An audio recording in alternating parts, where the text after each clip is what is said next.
So eMarketer was founded in 1996, and we're the world's leading provider of digital marketing research. And as Sandy said, a few years ago, we decided to actually move from Colos to Azure.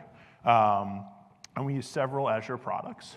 One of them that we used very heavily was a PaaS offering called Cloud Services. Horrible name, by the way. They worked really well for us at the time. Unfortunately, development sort of stopped on that, and we haven't seen new features in actually years. And so our enterprise agreement ended, and we decided to look elsewhere. And so we chose to migrate to AWS. When we made the decision to move, we identified a lot of AWS offerings that we could use to migrate cloud services to. But we really started focusing on auto-scaling groups, which are very similar to what we already knew about, and we were used to it.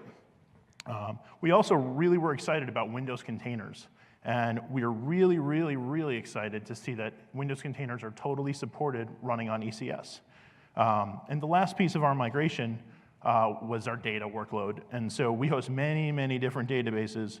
And I'm sure a lot of people have very large SQL Server databases here. And we knew that was super critical to the success of our migration. And we needed some help. So we actually worked with AWS, and we found a great AWS certified partner, Relic, actually. And they assisted us, but we used the data migration service as the tool, and it worked really, really fantastically. So I'm going to talk a little bit about how we migrated our cloud service PaaS offering. And so just like Pearson, immutable infrastructure is really important to us.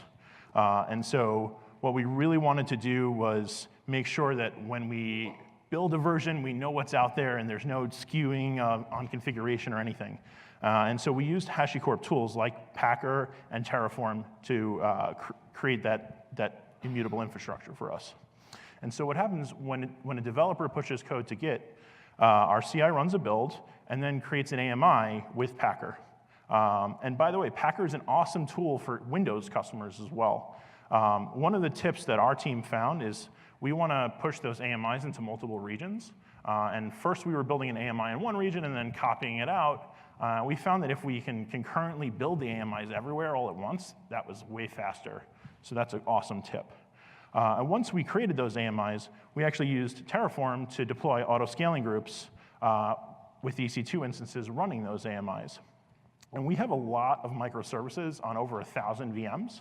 And in Azure, we actually use the smallest possible size VM, which is an A0 extra small, which is pretty similar to a T2 micro. In AWS, we actually discovered that the T2 Nano, which is an even smaller size, ran our workloads great. And that ended up becoming a huge cost savings for us.